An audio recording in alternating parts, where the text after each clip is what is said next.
ایک صحابی نے عرض کی حضور بیوی کا حق کیا ہے؟ ما حق المرأة علی الزوج، عورت کا حق خامند کے اوپر کیا ہے؟ تو حضور علیہ السلام نے فرمایا کہ جو آپ کھائے وہ اس کو کھلائے۔ یعنی یہ نہیں ہے کہ میاں اور بیوی کے کھانے میں اور ان کی غذا میں فرق ہو، جس طرح کا کھانا خود کھائے اس طرح کا اپنی بیوی کو کھلائے۔ اور دوسرا فرمایا کہ جس طرح کا خود لباس پہنے اس طرح کا اپنی بیوی کو لباس پہنائے۔ تیسرا حق حضور علیہ السلام نے یہ بیان فرمایا کہ تو اس کے چہرے پہ نہ مارے، گھر میں 100 شکر رنجی ہو جاتی ہے، ولا یضرب الوجہ، چہرے پہ نہ مارے۔ آقا کریم علیہ السلام نے فرمایا لا تضربوا اماء اللہ، اللہ کی لونڈیوں کو مارو نہ، منع فرمایا گیا۔ بعض مرد اپنی حاکمیت جگانے کے لیے، اپنے تغلب کو ظاہر کرنے کے لیے عورت پر تشدد کرتے ہیں اور سمجھتے ہیں کہ یہ ہم نے بڑی بہادری کی ہے۔ یہ کوئی اچھا کام نہیں ہے وہ جو اس نے کیا ہے، شریعت نے روکا ہے، منع کیا ہے۔ عورت مارنے سے درست نہیں ہوگی بلکہ معاملہ اور خراب ہو جائے گا۔ عورت کو بارے میں حضور نے ارشاد فرمایا یہ ٹیڑھی پسلی سے پیدا کی گئی ہے، اگر اس کو بالکل سیدھا کرنا چاہو گے تو یہ ٹوٹ جائے گی، اور اگر تم جو ہے وہ کوشش نہیں کرو گے تو ٹیڑھی کی ٹیڑھی رہے گی۔ اس لیے اس کی اصلاح کی کوشش بھی کرو، لیکن یہ تصور کہ بالکل درست ہو جائے۔ عورت کی کچھ چیزیں عورت کا حسن ہے۔ اللہ تعالیٰ نے قرآن مجید کے اندر ارشاد فرمایا کہ وہ لوگ جو محسن اور غافل عورتوں کے اوپر تہمت لگاتے ہیں، تو محسنات الغافلات اللہ تعالیٰ جل شانہ نے یہ عورت کا حسن شمار کیا ہے، عورت کی خوبی بیان فرمائی ہے، غافل ہونا۔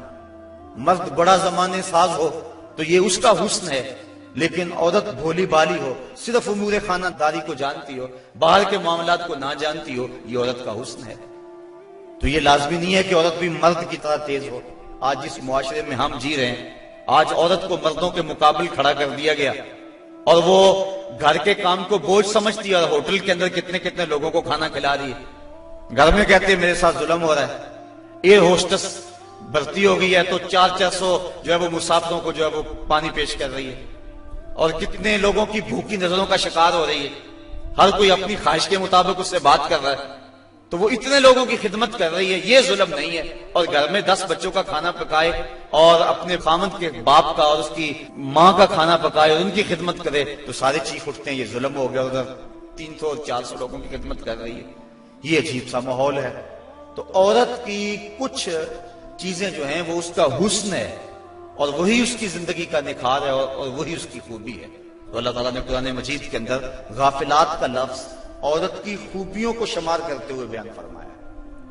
تو یہ چونکہ پسلی ٹیڑھی رہے تو پسلی کے ٹیڑھا ہونے میں بھی ایک حسن ہے، اگر سیدھی ہو جائے تو حسن زائل ہو جائے گا، اس لیے فرمایا کہ یہ ٹیڑھی پسلی سے پیدا کی گئی ہے، تو یہ بالکل سیدھی بھی نہیں ہو سکتی ہے، اس کی ناقص العقل ہے، اس کے اندر کچھ کمی ہے۔ اور ایک موقع پہ حضور نے ارشاد فرمایا اگر اس کی کچھ عادتیں تمہیں ناپسند ہیں تو کچھ ایسی عادتیں بھی تو ہوں گی جو تمہیں پسند ہوں گی۔ یعنی ساری عادتیں دیکھو نا، مجموعی طور پہ دیکھنا ہے، وہ تمہاری کتنی خدمت کرتی ہے، ماں باپ کو چھوڑ کے آئی ہے، بہن بھائیوں کو چھوڑ کے آئی ہے، تم سے پہلے اٹھتی ہے، تمہارے بعد سوتی ہے۔ اور کبھی کبھار ایسا ہوتا ہے کہ میاں بیوی اکٹھے کہیں گئے ہوتے ہیں تو راستے کے اندر دونوں آ رہے ہیں، بچہ بیوی نے اٹھایا ہوا ہے جبکہ طاقتور مرد ہے، اور پھر جب واپس گھر پہنچتے ہیں تو خاوند کہتا ہے کہ جلدی جلدی پانی بناؤ، اور وہ کبھی برف توڑ رہی ہے، کبھی چینی میں لا کے پانی تیار کر رہی ہے، اور پھر سب سے پہلے خاوند کو دیتی ہے، بچتا ہے تو خود پیتی ہے۔ کمزور بھی بیوی ہے، دونوں ایک طرح کی دھوپ میں چل کے آئے ہیں، بچہ بھی بیوی نے اٹھایا ہوا تھا، اور آ کے خاوند بیوی کو کہتا ہے کہ یہ کام تو کر، لیکن پھر بھی اس کی زبان پہ شکوہ نہیں آتا، اس کو کہتا تم پانی تیار کرو، پانی پیتا کہتا اب کھانا پکاؤ۔ اس گرمی میں پھر بیوی باورچی خانے میں چلی جاتی ہے، کھانا پکا کے آدھے گھنٹے کے بعد پھر مرد کے سامنے رکھتی ہے، وہ کھاتا ہے، کھا کے پھر کہتا ہے ٹانگیں دباؤ، اور شکوہ نہیں کرتی کہ عجیب بات ہے تیرے ساتھ میں بھی اسی طرح تھکی ہوں، میں نے بچہ بھی اٹھایا ہوا تھا، میں نے پھر پانی تیار کیا، اب کھانا سخت گرمی میں بنایا، یہ اس کی اچھی عادت ہے. تو فرمایا اگر تم اس کی کچھ عادتوں کو دیکھ کر پریشان ہوتے ہو تو کچھ اس کی عادتیں ایسی بھی تو ہوں گی جو تمہیں پسند ہوں گی. تو اگر یہ تم سوچ لیا کرو تو میاں بیوی کے اندر محبت کا رشتہ مستحکم ہوگا، کمزور نہیں ہوگا. بلکہ ایک انگریز نے لکھا، وہ کہتا ہے کہ کوئی شے بھی جو ہے اس کے کوئی نہ کوئی فائدے ضرور ہوتے ہیں. وہ مثال دیتا ہے، وہ کہتا ہے جو گھڑی بند پڑی ہے نا، ایک دن میں 2 مرتبہ وہ بھی سچ بولتی ہے. مثال کے طور پہ گھڑی بند ہوگی 12 بجے، تو جب دن کے 12 بجے ہیں اس وقت گھڑی سچ بول رہی ہوتی ہے. رات کو جب 12 بجتے ہیں تو گھڑی سچ بول رہی ہوتی ہے. کہتا جو خراب گھڑی ہے وہ بھی دن میں 2 مرتبہ سچ بولتی ہے. تو اگر کسی شخص کی خرابیاں تمہیں نظر آئیں تو اس کی کوئی خوبی بھی ڈھونڈ لیا کرو. مکھی کی طرح نہیں کہ سارے بدن کو چھوڑ کر جہاں زخم ہو وہاں ہی بیٹھنا ہوتا ہے، جہاں خوشبو ہو وہاں بھی تو جاؤ. اس لیے فرمایا حضور علیہ السلام نے، اور ذرا غور تو کیجئے، خاندانوں کو جوڑنے کا اور میاں بیوی کے اندر باہم محبت پیدا کرنے کا یہ کتنا حکمت بھرا جملہ ہے. یہ جوامع الکلم سے ہے یہ جملہ، اور کتنا حسن ہے اس جملے کے اندر. فرمایا اگر اس کی کوئی بات تمہیں ناپسند ہے تو کوئی اس کی ایسی بات بھی تو ہوگی جو تمہیں پسند ہے، اور تم اس کو دیکھ لو. بلکہ صوفیہ فرماتے ہیں اگر خوبی دیکھنے کا شوق ہو تو کسی اور میں دیکھو، اور برائی دیکھنے کا شوق آئے تو اپنے اندر دیکھو. اگر انسان اپنی زندگی کے اندر یہ رویہ بنا لے تو زندگی میں حسن آ جاتا ہے. لیکن ہمارا جو عمومی رویہ ہے، ہم برائیاں اوروں میں دیکھتے ہیں اور خوبیاں ساری اپنے اندر دیکھتے ہیں. وہ کیا کسی نے کہا تھا کہ کسی کی طرف انگلی اٹھانے والا ذرا غور تو کرے کہ باقی انگلیاں اس کی اپنی طرف اٹھ رہی ہیں. تو ذرا تدبر تو کرے، ذرا غور تو کرے. اس لیے فرمایا اگر اس کی کوئی عادت تمہیں ناپسند ہے، ناگوار ہے، تو کوئی اس کی ایسی عادت بھی ہوگی کہ جو تجھے پسند ہوگی. اس عادت کو دیکھ کر کے تم اس کے ساتھ محبت کر سکتے ہو. اور آقا کریم نے یہ بھی فرمایا خیرکم لأہلہ وآنا خیرکم لأہلی. تم میں سے بہتر وہ ہے جو اپنے اہل خانہ کے ساتھ بہتر ہے، اور فرمایا تم میں سے سب سے بہتر میں ہوں جو اپنے اہل خانہ کے ساتھ بہتر ہوں. حضور اپنے اہل خانہ کے ساتھ جو حسن سلوک کیا ہے تاریخ اس پہ گواہ ہے. جب آقا کریم کا وصال ہوا 9 بیویاں اس وقت حضور کے نکاح میں تھیں، اور آقا کریم علیہ السلام کی ایک بیوی کو بھی حضور پہ شکایت نہیں تھی. جبکہ اتنی کثرت سے ازواج ہوں تو اس وقت شکایت کا پیدا ہو جانا لازم ہے. لیکن اس انداز کے ساتھ حضور نے حسن سلوک کیا ان کے ساتھ، ان کے درمیان عدل قائم فرمایا، اور ان کے ساتھ محبت جو حضور کی تھی وہ مثال ہے. ایک حضرت سیدہ طیبہ طاہرہ حضرت خدیجہ الکبریٰ رضی اللہ تعالی عنہا کا جب آخری وقت آیا تو انہوں نے اپنی بیٹی حضرت فاطمہ الزہرا رضی اللہ تعالی عنہا کو بھیجا، کہا جاؤ اپنے باپ سے چادر مانگ لاؤ. تو سیدہ فاطمہ حاضر ہوئیں، عرض کی امی چادر مانگ رہی ہیں. تو حضور علیہ السلام نے فرمایا بیٹا اپنی ماں سے پوچھو نا چادر کیا کرنی ہے. تو حضرت خدیجہ الکبریٰ رضی اللہ تعالی عنہا کی خدمت میں پوچھنے کے لیے حضرت فاطمہ واپس آ رہی ہیں تو حضرت نبی رحمت صلی اللہ علیہ وسلم بھی پیچھے آ گئے. حضرت خدیجہ سخت بیمار تھی. عرض کی حضور اس وقت جو میری حالت ہے آپ دیکھ رہے ہیں، مجھے لگتا ہے کہ یہ میرا آخری وقت آ گیا. میں نے چادر اس لیے مانگی ہے کہ اس چادر سے مجھے کفن دیا جائے. اب سنو حضور نے کیا جواب دیا. آقا کریم کی آنکھوں میں آنسو آ گئے اور فرمایا خدیجہ تو نے تو چادر مانگی ہے، لو اردت جلدی لا آتیتک، اگر تو میری جلد بھی مانگتی میں وہ بھی اتار کے دے دیتا. یہ ہے محبت بیوی کے ساتھ، یہ ہے پیار کا رشتہ. حضرت ام المومنین سیدہ عائشہ صدیقہ رضی اللہ تعالی عنہا فرماتی ہیں حضور کثرت سے حضرت خدیجہ کا تذکرہ کرتے تھے. ایک دن مجھ سے نہ رہا گیا، میں نے کہا حضور آپ اس بوڑھی عورت کا تذکرہ نہیں چھوڑتے. تو حضور نے فرمایا عائشہ مجھے خدیجہ کے بارے تکلیف نہ دو، جب پورے مکے نے میرا انکار کیا تھا اس نے میرا اقرار کیا تھا. حضرت عائشہ صدیقہ رضی اللہ تعالی عنہا فرماتی ہیں ایک دن حضور بقیع سے واپس آ رہے تھے، میرے سر میں سخت درد ہو رہا تھا. حضور تشریف لائے تو میں نے کہا واہ راسا ہو، ہائے میرا سر گیا. تو حضور علیہ السلام نے کہا وَآنَا یا عائشہ، عائشہ یہ تیرے سر میں درد نہیں، یہ تو میرے سر میں درد ہو رہا ہے. یہ بیوی کے ساتھ محبت کا انداز ہے جو حضور نے اختیار فرمایا. یہ کیسا پیار ہے، یہ کیسی الفت ہے، ذرا غور تو کریں. حضرت سودا رضی اللہ تعالی عنہا حضور ان کے ہاں تشریف فرما تھے. حضرت عائشہ صدیقہ رضی اللہ تعالی عنہا نے کچھ پکایا، میٹھی چیز تیار کی، جی میں آیا حضور کو دوں۔ آقا کریم حضرت سودا رضی اللہ تعالی عنہا کے ہاں تھے، انہوں نے وہ شے اٹھائی اور حضرت سودا کے حجرے میں چلی گئی، وہ چیز رکھی، کھانا شروع کیا، حضور بھی تناول کر رہے ہیں، حضرت عائشہ رضی اللہ تعالی عنہا بھی تناول کر رہی ہیں، لیکن حضرت سودا نہیں لے رہے۔ ان کے دل میں یہ بات آ گئی کہ میری باری تھی اور یہ کھانا تیار کر کے ادھر لے آئی ہیں، اس لیے وہ نہیں کھا رہی۔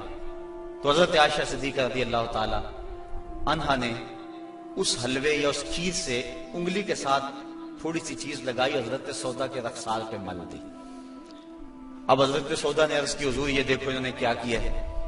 تو آقا کریم نے فرمایا نیکی کی جزا نیکی اور برائی کی جزا برائی، ایسا کرو کہ تم بھی بدلہ لے لو۔ تو حضرت سودا نے انگلی لگائی اور حضرت عائشہ صدیقہ رضی اللہ تعالیٰ عنہ کے چہرے پہ لگا دی۔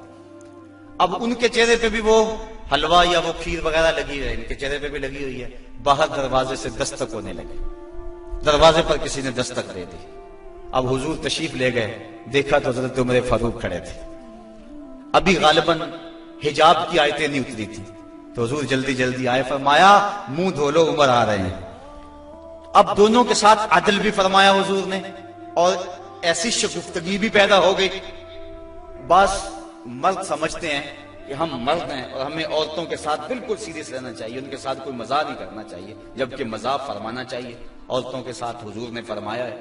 حضرت عائشہ صدیقہ رضی اللہ تعالی عنہا اور حضور جا رہے تھے کسی سفر پہ، حضور کی عادت یہ تھی جب قافلے میں ہوتے سفر کرتے تو سب سے پیچھے ہوتے، تو قافلہ تھوڑا سا آگے چلا گیا تو حضور نے فرمایا عائشہ دوڑ نہ لگائیں، عرض کی ہاں ٹھیک ہے۔ حضرت عائشہ صدیقہ رضی اللہ تعالیٰ عنہ کہتی ہیں کہ میں پتلی دبلی تھی، میں اپنے پاؤں سے آگے نکل گئی۔ یہ لفظ کہ حضرت عائشہ صدیقہ نے یہ نہیں کہا میں حضور سے آگے نکلی، بلکہ ادب کا یہ عالم ہے، کہا میں اپنے پاؤں سے آگے نکل گئی۔ خیر معاملہ ختم ہو گیا، کافی عرصہ بیت گیا۔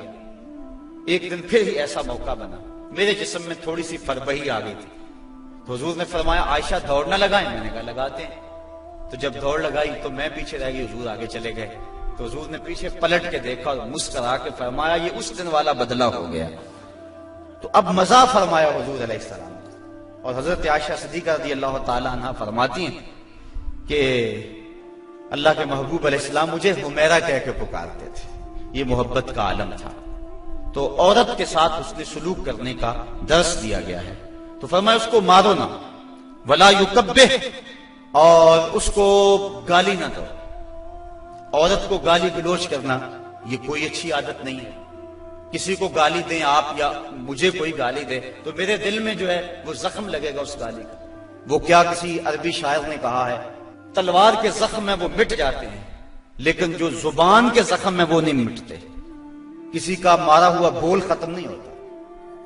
اب کسی کو کوئی بات کہہ دے تو ساری زندگی وہ زخم نہیں مٹتا۔ تو جن میاں بیوی نے اکٹھے رہنا ہو ساری زندگی اور وہ خامد گالیاں دے تو بیوی کے دل میں کتنی نفرت پیدا ہو جائے گی۔ یہ آئلی زندگی کا سسٹم تباہ ہوگا یا نہیں ہوگا؟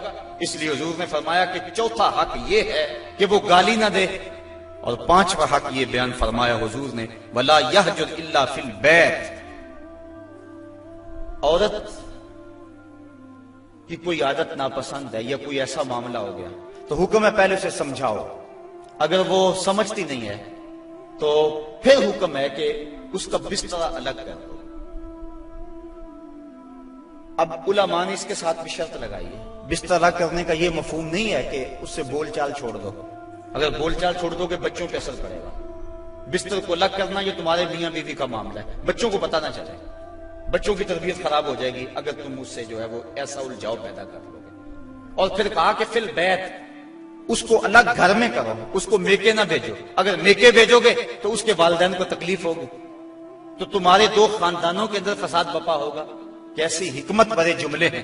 فرمایا ایک تو اس کو جدا کرو، دوسرا گھر کے اندر کرو، کسی تیسرے کو کانوں کان خبر نہ ہو، اور عورت جو ہے وہ تمہاری جدائی برداشت نہیں کر سکے، کیونکہ عورت کی فطرت اور ضرورت ہے مرد، وہ مرد کو دیکھ کر تسکین پاتی ہے، اور مرد کا چہرہ اجڑ جائے تو گھر اس کو کھانے کو آتا ہے، گھر میں اسے سکون ہی ملے گا، ہر طرح کی دولت و آسودگی ہو لیکن خامد کا چہرہ سیدھا نہ ہو تو عورت کو سکون ہی نہیں ملے گا. اس لیے فرمایا کہ تم مجھ سے ناراض ہو جاؤ، بگڑ جاؤ، لیکن گھر کے اندر بستر سے الگ ہو جا، الگ سونا شروع کر دو، لیکن گھر کے اندر، تاکہ بچوں کے حالات پر بھی فرق نہ آئے اور تمہارے خاندانوں کے اندر بھی تفریق نہ پڑے. تو کہا یہ حق ہیں عورت کے مرد کے ذمے. اب ذرا ان پہ بار بار غور کریں. فرمایا جو خود کھاتے ہو انہیں کھلاؤ، جو خود پہنتے ہو انہیں پہناؤ، اور چہرے پر نہ مارو، اور فرمایا ان کے بستر الگ کر دو اور ان کو گالی نہ دو. یہ حضور علیہ السلام نے عورت کے حق بیان فرمائے. اور پھر حضور نبی رحمت صلی اللہ علیہ وآلہ وسلم نے یہ بھی ارشاد فرمایا اکمل المؤمنین ایمانا احسنهم خلقا وخیارکم خیارکم لأہلہ.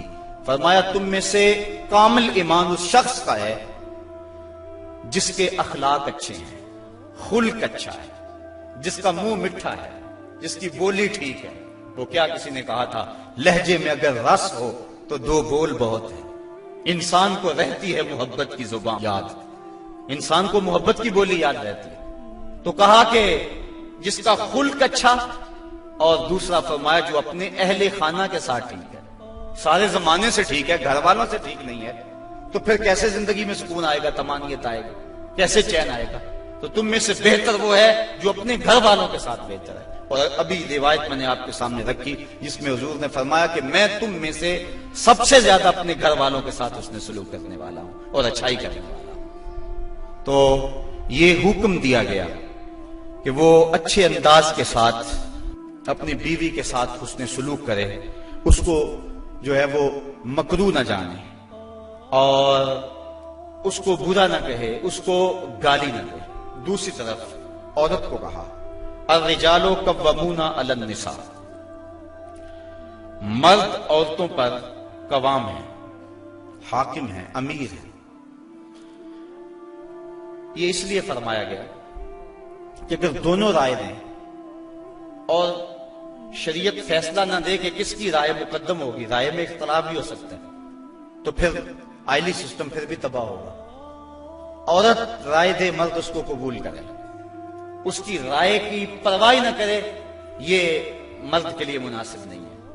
اس طرح عورت گھر کے اندر عضو معطل بن جائے گی.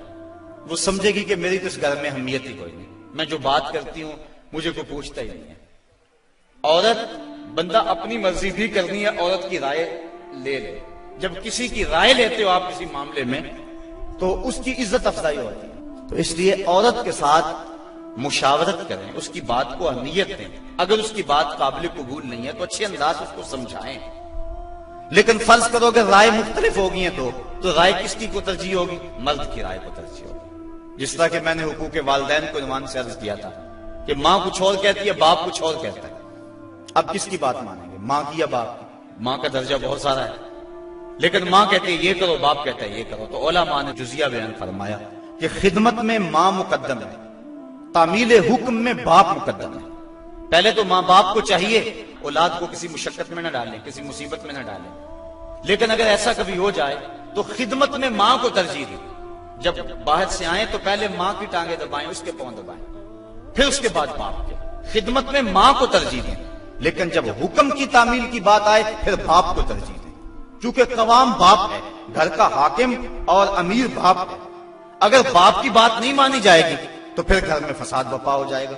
اسی طرح زوجین میں سے خامد کی بات کو ترجیح اگر دی جائے گی تو یہی معاشرے کا بھی حسن ہے اور خاندان کے اندر بھی اسی میں عزت ہے. اگر خامد کچھ اور کہتا ہے، بیوی کچھ اور کہتی ہے، بات بیوی کی مان لی جائے تو گھر میں تو مصیبت بن گئی. خامد کو کوسنے دیں گی اس کے بہنیں بھی، اس کے بھائی بھی، اس کی ماں بھی کہے گی، باپ بھی کہے یہ بیوی کے پیچھے لگ گیا. لیکن اگر بیوی خامد کے پیچھے لگ جائے تو یہ بیوی کے لیے حسن ہے. مرد کا بیوی کی اطاعت کرنا یہ مرد کے لیے حسن نہیں ہے، لیکن بیوی کا مرد کے پیچھے لگ جانا اور اس کی بات کو مان لینا یہ جو ہے وہ حسن ہے بیوی کے لیے، اور یہ اس کی اطاعت کے زمرے میں آتا ہے. تو مرد حاکم بنایا گیا ہے، لیکن حاکم کا یہ مطلب بھی مرد نہ سمجھے کہ وہ جب چاہے عورت کو مارنا شروع کر دے، اس کو غلام سمجھے اور اس کی اہمیت ہی نہ سمجھے، بلکہ عورت کو برابر مشاورت میں شریک رکھے. جس طرح مرد عورت پہ ناراض ہو جاتا ہے، عورت کو بھی حق ہے کہ وہ مرد پہ ناراض ہو جائے کسی معاملے میں. اور جس طرح عورت مرد کو مناتی ہے، مرد بھی اپنی بیوی کو منا سکتا ہے، راضی کر سکتا ہے، اس میں کوئی حرج نہیں ہے، چونکہ گھر میں شکنجی ہو سکتی ہے۔ بخاری شریف میں روایت موجود ہے، حضور نبی رحمت صلی اللہ علیہ وسلم نے ارشاد فرمایا، عائشہ جب تم ناراض ہوتے ہو مجھے پتہ چل جاتا ہے۔ عرض کی حضور کیسے؟ فرمایا جب تم راضی ہوتی ہو اس وقت کوئی بات ہو تو قسم اٹھاتی تو کہتی ہو وَرَبِّ محمد، مجھے محمد کے رب کی قسم، اور جب تم ناراض ہوتی ہو اور کوئی بات ہو تو قسم اٹھاتی ہو تو کہتی ہو وَرَبِّ ابراہیم، مجھے ابراہیم کے رب کی قسم ہے۔ تو مجھے پتہ چل جاتا ہے کہ اب تم ناراض ہو اور اب تم راضی ہو۔ تو جب حضرت عائشہ صدیقہ رضی اللہ تعالیٰ عنہا نے یہ بات سنی تو کہا ما احجرو الا اسمک، حضور میں صرف آپ کا نام ہی چھوڑتی ہوں، دل میں تو آپ ہی ہوتے ہیں، دل میں تو آپ ہی کے ڈیرے ہیں اور آپ ہی کے بسیرے۔ تو یہ اسلام نے ہمیں کیسا روشن راستہ دیا، اور حضور کی سیرت اور حضور کا عمل ہمارے سامنے۔ تو میاں بیوی کے اندر وہاں شکر رنجی ہو سکتی ہے، تو اس کے اندر جو ہے ایک فریق ناراض ہو گیا تو دوسرا راضی کر لے، دوسرا ناراض ہو گیا تو پہلا راضی کر لے۔ کس قدر گھر میں حسن آ جائے گا، جب گھر حسین ہوگا تو سارا معاشرہ حسین ہو جائے گا۔ لیکن اگر یہ جو بنیادی اکائی ہے اس میں حسن نہ ہوا تو باقی حسن کیسے ہو سکتا ہے؟ تو حاکم ہے مرد، اور جس طرح عورت کے کچھ حقوق ہیں مرد کے بھی کچھ حقوق ہیں۔ حضور علیہ السلام نے ارشاد فرمایا لا یحل للمرأة ان تصوم وزوجها شاہد الا باذنہ ولا تاذن فی بیتہ الا باذنہ، فرمایا عورت کو یہ حق نہیں پہنچتا کہ وہ روزے رکھے جبکہ خامد گھر میں ہو۔ نفلی روزہ رکھنا اگر عورت کو ہو تو وہ خامد سے پوچھ کے رکھے گی، خامد کی اجازت اور اذن کے بغیر عورت روزہ بھی نہیں رکھ سکتی، کیونکہ خامد کی رضا کا حاصل کرنا عورت کے لیے بہتر نفلی عبادت ہے۔ اس لیے اگر خامد راضی نہیں ہے تو روزہ نہ رکھے، راضی ہے تو رکھ لے۔ اور فرمایا حضور علیہ السلام نے دوسری بات یہ ہے کہ وہ اس کے گھر میں جس کو وہ ناپسند کرتا ہے اس کو آنے نہ دے، اذن نہ دے۔ اور ایک حدیث کے اندر یہ لفظ ہیں کہ حضور علیہ السلام نے ارشاد فرمایا کہ وہ خامند کے بستر کو روندنے نہ دے، یعنی خامند جس بستر پہ بیٹھتا ہے، سوتا ہے، آرام کرتا ہے، اس بستر پہ کسی کو نہ چڑھنے دے۔ اور اس پر حضرت ام حبیبہ رضی اللہ تعالی عنہا کا عمل ہمارے سامنے ہے۔ یہ ابو سفیان کی بیٹی ہیں، اور حضور پر حضرت ام حبیبہ ایمان لے آتی ہیں، ان کا شوہر بھی ایمان لے آتا ہے۔ جب ہجرت حبشہ ہوئی تو یہ دونوں میاں بیوی حبشہ کی طرف ہجرت کر گئے۔ کچھ عرصہ وہاں گزرا، ایک دن حضرت ام حبیبہ سوئی تو خواب دیکھا ہے کہ میرے خامد کا چہرہ بدل گیا، تو سخت پریشان ہوئی۔ صبح اٹھی تو پتہ چلا کہ خامد عیسائی ہو گیا، کسی عیسائی کے پاس بیٹھنا اٹھنا تھا تو اس نے اپنا دین بدل لیا۔ تو حضرت ام حبیبہ رضی اللہ تعالیٰ عنہ الگ ہو گئی۔ کچھ عرصے کے بعد خامد بھی فوت ہو گیا۔ اب وہاں پردیش میں سارے جہان کو چھوڑ کر وہاں گھر بس آیا تھا، تو وہاں وہ تنہا ہو گئی، تو سخت پریشان تھی۔ آقا کریم علیہ السلام نے حبشہ کے حکمران نجاشی کے ذریعے حضرت ام حبیبہ رضی اللہ تعالی عنہا کو پیغام نکاح بھیجا۔ نجاشی نے ایک لونڈی بھیجی کہ جا کے ام حبیبہ کو کہو کہ اللہ کے نبی تم سے نکاح کرنا چاہتے ہیں۔ اب حضرت ام حبیبہ کی زبانی اگلی کہانی سنیے۔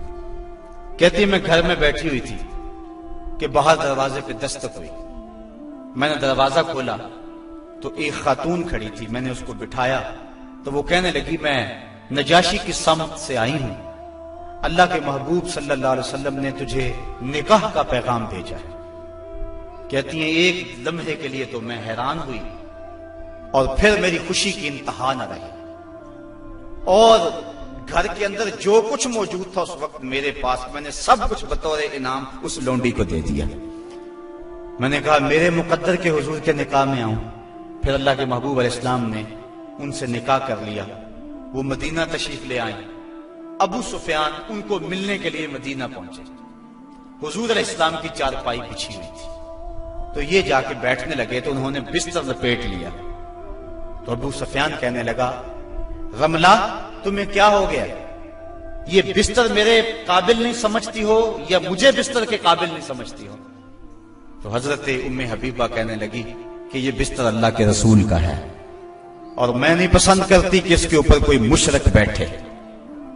تو کہنے لگا ابو سفیان کہ تم بڑا بدل گئی ہو۔ پھر اللہ تعالیٰ نے ان کو بھی اسلام کی بہاریں عطا فرما دی۔ تو یہ حق ہے خامند کا بیوی کے اوپر کہ خامند کے بستر کے اوپر کسی کو نہ بیٹھنے دے۔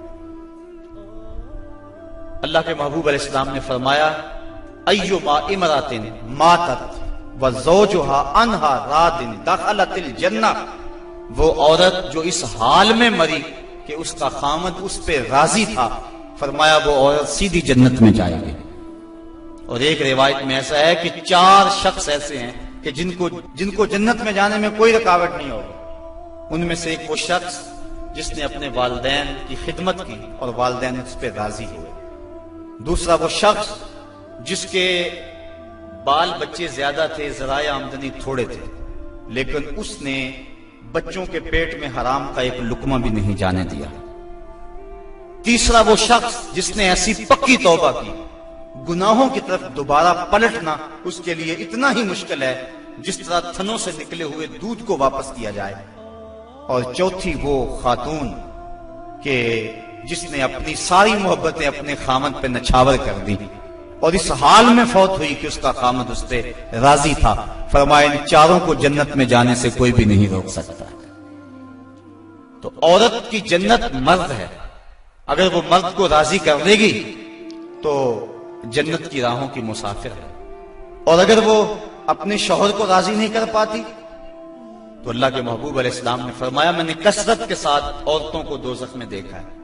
عرض کی حضور کس وجہ سے؟ فرمایا ایک تو کثرت سے لعنت کرنے والی ہوتی ہے اور دوسرا خامند کی ناشکری کرنے والی ہوتی ہے۔ یہ 2 بد خصلتیں عورت میں ایسی ہیں جو عورت کو جہنم کا ایندھن بنا دیتی ہے۔ ورنہ عورت جو اپنے خامند اور شوہر کے ساتھ وفا کرتی ہے، کسی بزرگ نے کہا کہ عورت نے 2 بول بولے کہ میں تیری ہوں، پھر زمانہ بدل گیا وہ نہ بدلی، اس نے وفا کی حد کر دی۔ تو وہ بزرگ کہتے جس طرح عورت نے وفا کی حد کر دی، اگر بندہ اپنے رب سے حد کر دے یوں وفا کی تو اللہ کتنا کرم اس کے اوپر فرمائے۔ اب عورت دکھ بھی سہتی ہے، تکلیفیں بھی سہتی ہے، لیکن اپنے اس قول سے نہیں پھرتی، بدلتی نہیں ہے۔ اس کی آرزو یہ ہوتی ہے اس گھر میں سرخ جوڑا پہن کے آئی تھی، سفید لباس لے کر نکلوں اس گھر سے، یہ اس کی آرزو ہوتی ہے۔ اور کسی عورت کی یہ خوش قسمتی ہے۔ تو عورت اگر اپنے خامند کو راضی رکھتی ہے تو وہ جنت کی مسافرہ ہے، لیکن اگر اپنے خامند کو ناراض کر دیتی ہے تو وہ جنت کی خوشبو بھی نہیں پائے گی۔ اس حال میں مرے کہ اس کا شوہر اس سے راضی ہو جائے۔ اللہ اکبر۔ اللہ کے محبوب علیہ السلام نے مردوں کو عورتوں کے ساتھ اور عورتوں کو مردوں کے ساتھ حسن سلوک کرنے کی تلقین ارشاد فرمائی، اور آقا کریم نے جو آخری وصیت اپنی امت کو کی اس کے بعد حضور علیہ السلام کا وصال ہو گیا۔ اس کے بعد کوئی وصیت نہیں ہے حضور کی زبان سے جو نکلی ہو۔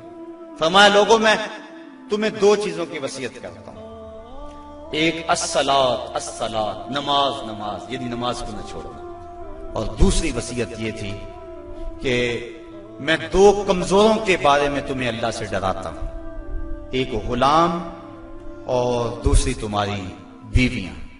ان 2 کمزوروں کے بارے تمہیں اللہ سے ڈراتا ہوں، ان پہ ظلم نہ کرنا، انہوں نے بھاگ تو جانا نہیں ہے، گھر سے نکل تو جانا نہیں ہے، تو ان پہ ظلم کرو گے تو یہ دکھی ہو جائیں گے۔